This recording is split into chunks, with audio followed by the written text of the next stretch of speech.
In 1942, the United States Department of War launched a classified research program. The goal wasn't a new weapon. It wasn't a code-breaking operation. It wasn't nuclear. It was a plant. A single plant species that the U.S. military believed could solve multiple strategic vulnerabilities simultaneously. Fuel, fiber, food, medicine, construction material, and industrial raw product, all from one crop. A crop that grew faster than almost anything else on Earth. A crop that had been used by humans for over 10,000 years. A crop that George Washington and Thomas Jefferson both grew on their own farms. The military studied this plant intensively for 4 decades. They filed patents. They built prototype factories. They produced classified reports detailing exactly how this one species could reduce American dependence on foreign imports across dozens of industries. And then, in the span of a single political generation, every study was buried.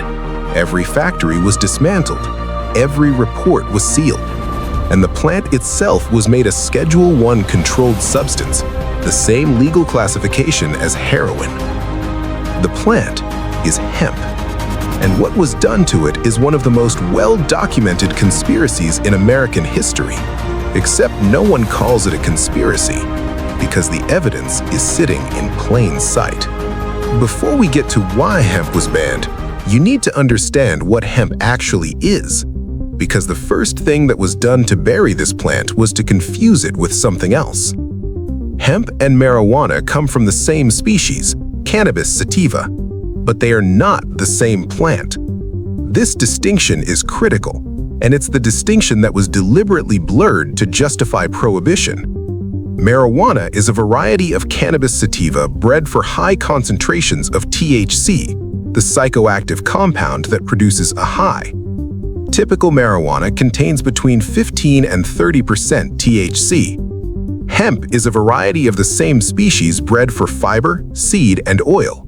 It contains less than 0.3% THC. You cannot get high from hemp. It is physically impossible. Smoking hemp to get high would be like drinking non-alcoholic beer to get drunk. It doesn't work. The chemistry isn't there. But they are classified the same way, and that classification is the lock that keeps this plant in a cage. Now, what can hemp actually do? Let me take you back to the beginning. Hemp has been cultivated by humans for over 10,000 years, making it one of the oldest agricultural crops in recorded history. The oldest known fabric, discovered in modern-day Iraq, is hemp cloth dating to approximately 8,000 BC. Every major civilization in human history has used hemp. The Chinese made paper from it 2,000 years before Europeans figured out papermaking. The word canvas comes from cannabis, because all canvas was originally made from hemp fiber. The sails that carried Columbus to the Americas? Hemp. The ropes that rigged every ship in the British Royal Navy? Hemp. The first drafts of the Declaration of Independence? Written on hemp paper. In colonial America, hemp wasn't just legal, it was mandatory. Virginia, Massachusetts, and Connecticut all passed laws requiring farmers to grow hemp. You could pay your taxes with hemp. It was that essential to the economy. George Washington grew it at Mount Vernon. Thomas Jefferson grew it at Monticello. John Adams wrote about it. Benjamin Franklin owned a hemp paper mill. This wasn't a fringe crop. This was the backbone of American agriculture for over 200 years. So what happened? In the early 1900s, the US government wasn't trying to ban hemp. They were trying to maximize it.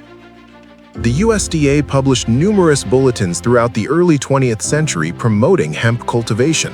In 1916, USDA Bulletin 404, which you can still find in government archives, concluded that 1 acre of hemp produced as much paper pulp as 4 acres of trees, 4 times the yield, from a crop that grows to maturity in 120 days, compared to trees that take 20 to 80 years. The bulletin recommended that hemp could and should replace wood pulp as the primary source of American paper production. It would save forests. It would be more efficient. It would be renewable on an annual basis rather than a multi-decade cycle. Then, in 1938, Popular Mechanics published an article calling hemp the new billion-dollar crop. The article described breakthrough processing technology, a machine called a decorticator that could strip hemp fiber from the stalk quickly and cheaply for the first time. The article predicted that hemp would revolutionize American manufacturing: paper, textiles, plastics, fuel, construction materials, all from one plant. But it was 1942 that changed everything.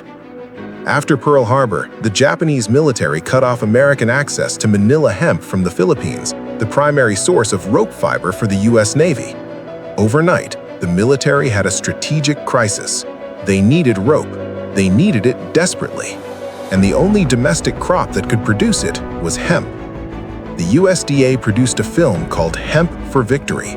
I want you to understand what this means. The United States government, the same government that had begun restricting hemp just 5 years earlier, produced a propaganda film urging American farmers to grow as much hemp as possible. They distributed seeds, they issued special permits, they built processing plants. Over 400,000 acres of hemp were planted during the war effort. The military didn't just use hemp for rope. Internal research programs, many of which remained classified for decades, explored hemp as a source of biodegradable plastics, lightweight composite materials, biodiesel fuel, high-protein animal feed, and pharmaceutical compounds. These studies were conducted across multiple military research facilities and affiliated universities from the early 1940s through the late 1970s. 40 years of research, funded by taxpayers, conducted by some of the best scientists in the country, producing results that could have transformed American industry. And then the curtain came down. To understand why hemp was banned, you need to know 3 names: Harry Anslinger, Harry William Hearst, and the DuPont family. With DuPont. In 1935, the DuPont Chemical Company patented a process for making plastic and paper from wood pulp and petroleum. They also patented nylon, a synthetic fiber designed to replace natural fibers in rope, clothing, and industrial applications. DuPont had invested heavily in these petrochemical technologies. They needed them to succeed. And the single greatest threat to both wood pulp paper and synthetic fiber was hemp, a natural plant that could do everything their patented chemicals could do, but cheaper, faster, and without petroleum. DuPont's chief financial backer was Andrew Mellon, one of the wealthiest men in America and the Secretary of the Treasury under 3 presidents. Mellon was also the banker for DuPont. Their financial interests were completely intertwined. Now, William Randolph Hearst, the most powerful media mogul in America. Hearst owned newspapers across the country. He also owned massive timber holdings, forests that supplied the wood pulp for his newspaper's paper supply. If hemp paper replaced wood pulp paper, as the USDA had recommended in 1916, Hearst's timber empire would collapse. He had a direct, personal financial interest in making sure hemp never became a paper source. And here's where it gets precise. Hearst didn't just ignore hemp. He weaponized his newspapers against it. His papers began running sensationalized stories about a dangerous new drug called marijuana, deliberately using the Spanish-sounding word instead of the familiar term cannabis or hemp. The stories linked marijuana use to violence, crime, and racial minorities, particularly Mexican immigrants and black jazz musicians. The coverage was explicitly racist. It was designed to terrify white America. And here's the critical detail. Most Americans in the 1930s didn't know that marijuana and hemp were related. The word marijuana was unfamiliar. Hearst's papers never mentioned that the dangerous drug they were describing came from the same species as the hemp that American farmers had grown for 200 years. The connection was deliberately obscured. Enter Harry Anslinger. Anslinger was the head of the Federal Bureau of Narcotics, a new agency that needed a new enemy to justify its existence. Prohibition had just ended. The alcohol enforcement apparatus needed a new target. Anslinger found it in cannabis. Andrew Mellon, DuPont's banker, the Secretary of the Treasury, was Anslinger's father-in-law. Mellon appointed Anslinger to lead the Bureau of Narcotics. The man tasked with deciding whether cannabis should be banned was directly connected by family and finance to the company that stood to profit most from its prohibition. In 1937, Anslinger pushed the Marijuana Tax Act through Congress. The act didn't technically ban hemp. It imposed such extreme taxes and regulatory burdens on any form of cannabis cultivation that growing hemp became economically impossible. The effect was a ban without calling it a ban. The American Medical Association actually opposed the act. Their legislative counsel, Dr. William Woodward, testified before Congress that the AMA had not been properly consulted and that the term marijuana had been used deliberately to disguise the fact that the bill targeted cannabis, a plant the AMA recognized as having legitimate medical applications. His testimony was dismissed. The act passed. In a single legislative stroke, driven by three men with direct financial interests in hemp's elimination, a 10,000-year-old crop was effectively erased from American agriculture. And the military research that had proven hemp's extraordinary potential filed away, classified, forgotten.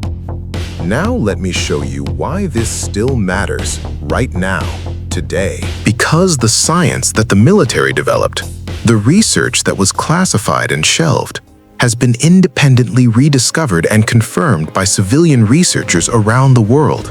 And the conclusions are staggering. Paper. 1 acre of hemp produces as much paper as 4 acres of trees. Hemp paper can be recycled up to 8 times. Wood pulp paper can be recycled 3. Hemp paper doesn't require the toxic bleaching chemicals that wood pulp paper does. The global paper industry destroys approximately 15 billion trees per year. Hemp could replace the majority of that demand from a crop that regrows every 120 days. Plastic.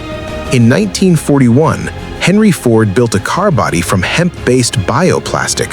He hit it with an axe in a public demonstration to prove its strength. The panel didn't dent. Modern researchers have confirmed that hemp-based bioplastics are biodegradable, lighter than fiberglass, and comparable in strength to steel by weight. The global plastic crisis, 400 million tons of plastic waste produced every year, could be dramatically reduced by a material that decomposes naturally. Fuel. Hemp seed oil can be converted to biodiesel. Hemp biomass can be converted to ethanol.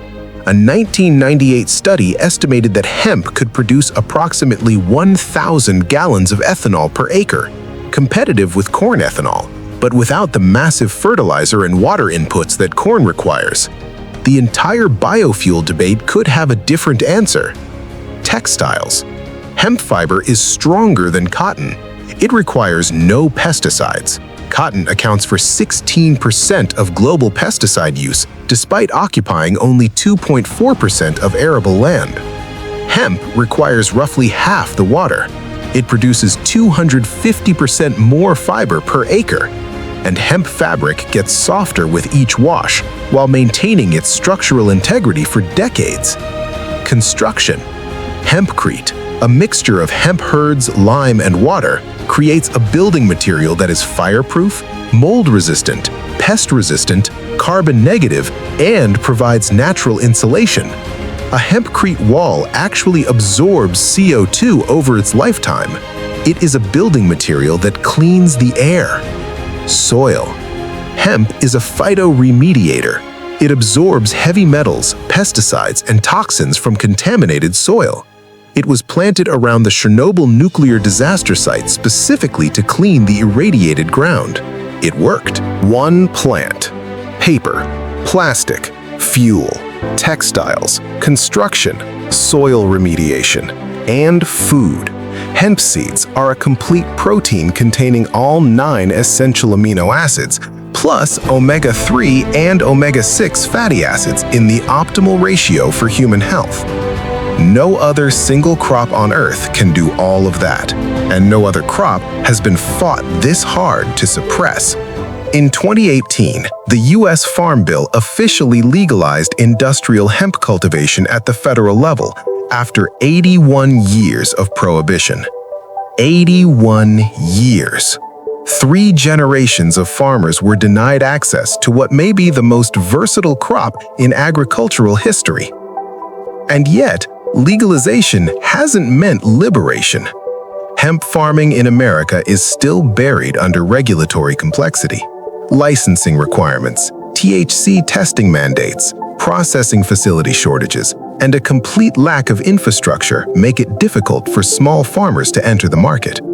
The major investments in hemp processing are coming from large corporations, the same kinds of entities that benefit from centralized industrial agriculture.